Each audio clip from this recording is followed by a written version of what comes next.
পটুয়াখালীতে ধর্ষণে ব্যর্থ হয়ে ৪ সন্তানের জননী অন্তঃসত্ত্বা এক নারীকে মারধর করেছেন প্রতিবেশী সেলিম খান নামে এক যুবক।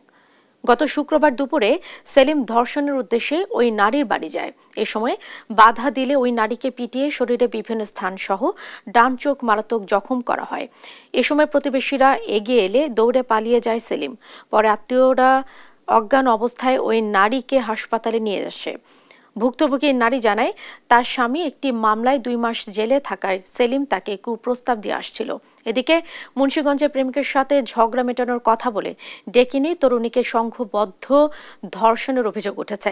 এই ঘটনার মূল হোতা নয়ন মোল্লা নামের এক যুবককে গ্রেফতার করেছে পুলিশ। শনিবার দিবাগত রাতে টঙ্গিবাড়ি থানায় এ নিয়ে ধর্ষণ মামলা করেন ভুক্তভোগীর বাবা।